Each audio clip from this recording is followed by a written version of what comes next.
All right. Looks like we're diving into Stoicism today. Yeah. And wow, you've really done your homework. Haha. This stack of books and articles you sent over is impressive. Well, I really want to get a good grasp of this whole Stoic thing. I hear it. We're going to go deep, explore those hidden corners of Stoicism that you might not find in those intro books. Sounds good. We'll even trace how these ancient ideas pop up in some pretty unexpected places, like, get this, modern psychology. Really? That's interesting. I didn't know that. Yeah, we'll get there. But first, we got to lay the groundwork. Okay, makes sense. So what exactly makes Stoicism so darn enduring? Why is it still relevant after all these centuries? Well, you got to think about the context. It popped up in Athens back in the 4th century BCE.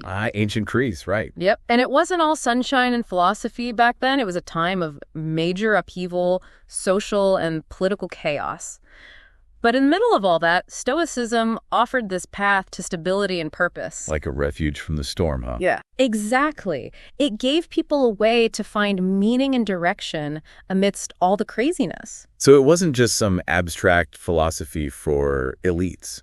Not at all. The Stoics were all about applying these ideas to everyday life. Like, how do we live well even when things are tough? Practical philosophy, I like it. That's the key. And a big part of that is accepting what you can't control. So letting go of things you can't change. Right. And that frees you up to focus on what you can influence: your thoughts, your actions. Okay, so taking responsibility for your inner world, even when the outer world is a mess. Exactly. It's about finding that inner peace, even when things are chaotic around you. I'm starting to see why this is still relevant today. Absolutely. But there's this common misconception about Stoicism. Let me guess, it's that they're all about being emotionless. Yeah, like robots, right. Exactly. No feelings, just logic. That's where the whole idea of apatheia comes in. It's often mistranslated as apathy. Which makes it sound like they just didn't care about anything. But it's not about suppressing emotions. It's more about achieving the state of emotional resilience, where your feelings don't control your actions. So it's not about denying your emotions. It's about not being a slave to them. Exactly. You experience those emotions, but you don't let them dictate how you behave. So how did they actually do that? Like, what were some of their techniques for achieving this emotional mastery? They had all sorts of practical exercises. One that might surprise you is called negative visualization. Negative visualization, that sounds kind of counterintuitive. Right. It basically means mentally preparing for the worst case scenario. Wait, so they'd intentionally think about bad things happening? Yeah, and it might sound weird, but by rehearsing for setbacks, they wouldn't be as thrown off if those things actually happened. Interesting strategy. Kind of like lowering your expectations so you're not as disappointed. In a way, yeah. It's about managing expectations and building that emotional resilience. That's actually pretty clever. I can see how that would be helpful for anxiety even today. Right. It's a timeless tool. But Stoicism wasn't just about managing emotions, right? Definitely not. They had a whole system of ethics built around this idea of virtue. Okay, so virtue was a big deal for them. Huge. They believed that virtue wasn't just about being nice. It wasn't just about being polite or following the rules. Right. For them, it was the only path to true happiness. So living virtuously was the key to a fulfilling life. Exactly.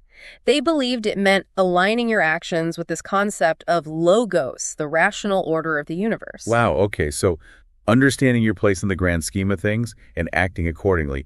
But what did that look like in everyday life? Did they have, like, a Stoic handbook? Well, not a handbook exactly, but they did have a strong focus on 4 cardinal virtues. 4 virtues, all right. Lay them on me. Wisdom, justice, courage, and temperance. All right, so wisdom, justice, courage, and temperance. I can see how those are all important. But how do they define those virtues specifically? Well, wisdom for them meant using reason to understand the world and make good judgments. Makes sense. Yeah. So not just knowledge, but the ability to apply it wisely. Exactly. And then justice was all about treating others fairly and upholding moral principles. Even when it's tough. Even when it's tough, yeah. Which is where courage comes in. Okay, courage. So not just physical bravery, but also moral courage. Right. It's about standing up for what's right, even when it's unpopular or dangerous. So having that inner strength to do the right thing, no matter what the consequences. Exactly. And finally, you have temperance. Temperance. So moderation, self-control. Yep.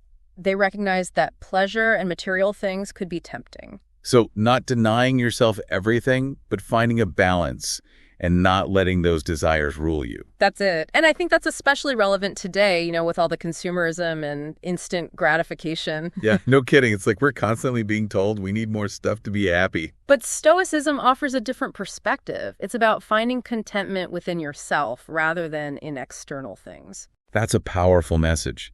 It's about shifting your focus from what you lack to what you already have. Precisely. And it's not just about material things. Stoicism can also help you deal with loss, setbacks, all those emotional ups and downs of life. And that brings us back to that connection with modern psychology, right? Exactly. It's amazing how these ancient ideas are still being used to help people today. All right, so let's talk about those key figures in Stoicism. Okay, so we got to start with the founder, Zeno of Citium. Zeno, the OG Stoic. That's him. He started teaching in Athens around 300 BCE. And his ideas caught on pretty quickly. Yeah, they really resonated with people. He wasn't the only one, though. Later on, you even had a Roman emperor who was a Stoic. Well, a Stoic emperor. That's pretty hardcore. Who was it? Marcus Aurelius. He ruled from 161 to 180 CE. And get this, he actually wrote down his own personal reflections. Like a Stoic diary. Kinda, yeah. Yeah. They're known as the Meditations. They're this incredible glimpse into how he applied Stoic principles to his own life, even as emperor. So he was trying to live this philosophy while ruling an empire. Yeah, talk about pressure. That's pretty amazing. It makes these ancient figures feel so much more human, they were dealing with real-life struggles just like us. Totally. And then you have Epictetus. Epictetus, another big name in Stoicism, right? Yeah. He was a former slave who became a prominent Stoic teacher in the 1st century CE. His teachings were all about practical advice for living a virtuous life, like how to deal with difficult people and situations. So we've got the founder, an emperor, and a former slave, all united by this philosophy. It really shows you the power of these ideas, how they transcended social status and time periods. It's pretty remarkable. So we've got Zeno laying the foundation, then Marcus Aurelius and Epictetus showing how to apply these principles in very different walks of life. And they represent what's often called Roman Stoicism, a really practical approach to these ideas. Okay, Roman Stoicism. So does that mean there were other types of Stoicism? Well, yeah, actually. Before the Romans got on board, there were other Stoics who were super influential in shaping the whole philosophical system. So these are the guys who built the stage before the Roman stars came out. Exactly. And they're definitely worth getting to know as well. All right, I'm ready for a history lesson. Take us back to those early Stoics. You got it. Let's rewind the clock a bit. All right, so let's meet these early Stoics who set the stage for the Roman rock stars. Well, you can't talk about early Stoicism without bringing up Chrysippus. Chrysippus? Okay, he's a new one for me. He was a big deal, came along in the 3rd century BCE, and really built out the logical and ethical framework of Stoicism. So he took Zeno's ideas and kind of fleshed them out. Exactly. Think of him as the architect who took Zeno's initial blueprint and made it into this grand philosophical structure. Gotcha. So what kind of stuff did he add to the mix? Well, one of his big contributions was developing this super sophisticated system of propositional logic. Logic, huh? That sounds pretty intense. It was. And it had a huge influence on philosophers for centuries to come. Wow, so he was a serious thinker. Definitely. He also went really deep into the whole Stoic idea of fate. Okay, fate. So like destiny, everything's predetermined. Yeah, they believed everything happens according to this predetermined cosmic plan. That's a tough one. Doesn't that kind of take away free will? It's a question that's kept philosophers up at night for ages. The Stoics had this idea of compatibilism. Compatibilism. Okay, break that down for me. It's basically the idea that even though the universe follows this set plan, we still have the freedom to choose our actions, our attitudes. So it's like the big picture is set, but you still have control over how you react to it. Yeah, exactly. You accept what you can't control, but you focus on what you can. And that's where their focus on managing emotions and finding inner peace comes in. Right on. They believe that even when things are tough, even when faced with adversity, you can still choose to respond with virtue and reason. That's a powerful idea. It is, and it's important to remember that this whole acceptance of fate thing wasn't about being passive or just giving up. Okay, so it's not like saying, oh, well, whatever happens, happens. Not at all. It's about recognizing that even though things might be out of your control, you still have the power to choose how you respond. So taking ownership of your inner world, even when the outer world is unpredictable, makes sense. Exactly. And it's about finding that inner strength to face whatever comes your way. All right, so we've talked about Chrysippus and his deep dive into logic and fate. But let's go back to Zeno for a minute. He started this whole thing, so what was his deal? Zeno's story is pretty interesting. He was actually a merchant originally. Really? Didn't picture him as a businessman. I know, right?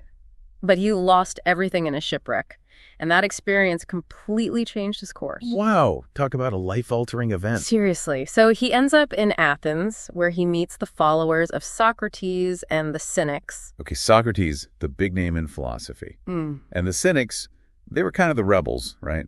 Yeah, they challenged societal norms, really emphasized living a simple life in harmony with nature. So Zeno's hanging out with these philosophers, absorbing their ideas. Exactly. And he's drawn to their emphasis on virtue, on rejecting material wealth and status as the path to happiness. It's like that shipwreck was his philosophical wake-up call. You could say that. It pushed him to question everything he thought he knew about life and happiness. And that led him to develop Stoicism. It did. And a core part of his teaching was that virtue was the only true good. So all that stuff, we value wealth, fame, even health. They didn't really matter in the grand scheme of things. For Zeno, those things were ultimately indifferent. They weren't bad, but they weren't the source of true happiness either. That's a pretty radical idea even today. It is, especially in our society where we're constantly bombarded with messages about needing more stuff, more achievements to be happy. Yeah, no kidding. It's like we're on this endless treadmill wanting more, more, more. And that's where Stoicism offers this really refreshing alternative. It's about finding contentment within yourself, not in external things. So shifting your focus from what you lack to what you already have. Precisely. And that can be a powerful antidote to that feeling of always wanting more. And it's not just about material possessions either. Right. It's about recognizing the value of what you already have, the good things in your life. Exactly. And it's about finding that inner strength to deal with whatever challenges come your way, whether it's loss, setbacks, or just the everyday stresses of life. So it's like Stoicism gives you these tools to navigate those emotional ups and downs. You got it. And that brings us back to that connection with modern psychology. Yeah, we talked about that earlier, how these ancient ideas are still being used to help people today. It's pretty amazing. And one of the clearest examples is cognitive behavioral therapy, or CBT for short. CBT, okay, I've heard of that. It's a type of therapy, right? Yep. It focuses on how our thoughts influence our emotions and behaviors, and it borrows a lot from Stoic principles. So like how you think about a situation affects how you feel and act. Exactly. And CBT therapists use techniques like cognitive reframing to help people challenge negative thought patterns and replace them with more positive or balanced ones. So it's like taking control of your thoughts instead of letting them control you. That's the idea. It's very much in line with that Stoic principle of focusing on what you can control. So instead of dwelling on what you can't change, you focus on how you think about it. That makes sense. It does, and it can be incredibly helpful for people dealing with anxiety, depression, all sorts of emotional challenges. So these ancient Stoic ideas are actually embedded in modern therapy techniques. They are, and it's not just therapy either. Stoicism has popped up in all sorts of unexpected places: art, literature, even politics. Okay, I'm intrigued. Tell me more about those connections. It's hard to imagine how a philosophy from ancient Greece could have such a wide-reaching impact. Well, let's start with art. Think about those classic Roman statues, the ones emperors with those stern expressions. Oh yeah, with those serious faces like they're deep in thought. Right, like they're not fazed by anything. Totally unbothered by the chaos around them. Exactly. And it's not just a coincidence. It reflects that whole Stoic ideal of inner peace, even when things are tough. So it's like they're projecting that Stoic strength and resilience. Yep. They're embodying those Stoic principles in their posture, their expressions. Interesting how these abstract ideas can be expressed so visually. It is. And this connection between Stoicism and art goes even deeper. Think of Seneca, the Roman Stoic philosopher. Yeah, I've heard of him. He was also a playwright. And his tragedies, they often explored those big Stoic themes. Like what? Fate, virtue, the meaning of life, all that deep stuff. So even in their storytelling, they were working in those philosophical ideas. Totally. They were using art as a way to explore and express those Stoic principles. And it didn't stop there. During the Renaissance, there was this whole revival of interest in classical philosophy. The Renaissance, so we're talking centuries later. Yep. And that included Stoicism. And it influenced some pretty big names like Michelangelo and even Shakespeare. Wait, Shakespeare? Really? I never thought of him as a stoic kind of guy. Well, think about some of his most famous characters, like Hamlet. Okay, Hamlet. He's wrestling with those big questions about life and death, right? That's very stoic. You're right. I guess I never really thought about it that way before. And then there's King Lear. He faces all this betrayal and hardship, but he still has this kind of stoic resilience. So even in tragedy, there's that element of facing adversity with strength and dignity. Exactly. It's all about maintaining virtue and reason, even in the face of immense suffering. Wow, it's a whole new layer to Shakespeare's work that I never noticed before. It's amazing, right? And that influence continues even into modern literature and film. So those stoic ideas are still shaping how we tell stories today. Absolutely. You see characters grappling with moral dilemmas, showing courage in the face of hardship. Trying to find meaning in a world that often feels chaotic. That's it. Those are all themes that resonate with those core Stoic principles. It's like this philosophical thread running through Western culture, influencing how we think about the human experience. Exactly. And it's not just art and literature. Stoicism also had a big impact on political thought. Okay, Stoicism and politics. How did that work? Well, think about those Roman Stoics again. They believed that rulers should be guided by reason and justice.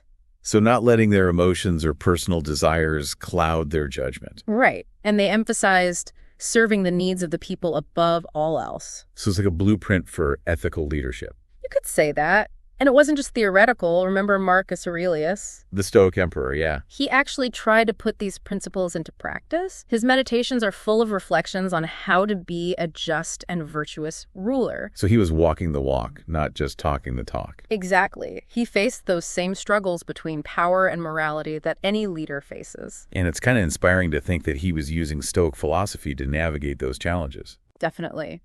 And even though we're talking about ancient Rome, these ideas about ethical leadership are still so relevant today. Yeah, I mean, who doesn't want leaders who are guided by principles and who actually care about the common good? It's what we all hope for. It makes you wonder if Stoicism offers a kind of roadmap, not just for leaders, but for anyone trying to live a meaningful life. That's exactly what's so compelling about it. It's this practical framework for navigating all the ups and downs that life throws at you. So it's not just about abstract ideas, it's about actually living those principles. Right. It's about focusing on what you can control, accepting what you can't, and always striving to act with virtue and reason. So cultivating that inner strength and resilience that allows you to weather the storms. Precisely.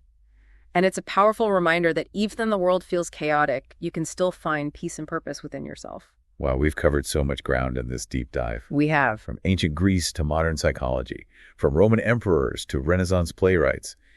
It's amazing to see how these Stoic ideas have shaped our world. It really shows the enduring power of philosophy and how these ancient wisdoms can still speak to us today. Exactly. And it's not just about history. It's about finding ways to apply these timeless principles to our own lives. That's the key. It's about taking those Stoic insights and using them to navigate our own challenges, find greater resilience, and live more meaningful lives. Well said. I think that's a perfect note to wrap up our exploration of Stoicism. I agree. It's been a fascinating journey, and hopefully our listeners have gained some new insights and maybe even some practical tools they can use in their own lives. I hope so too.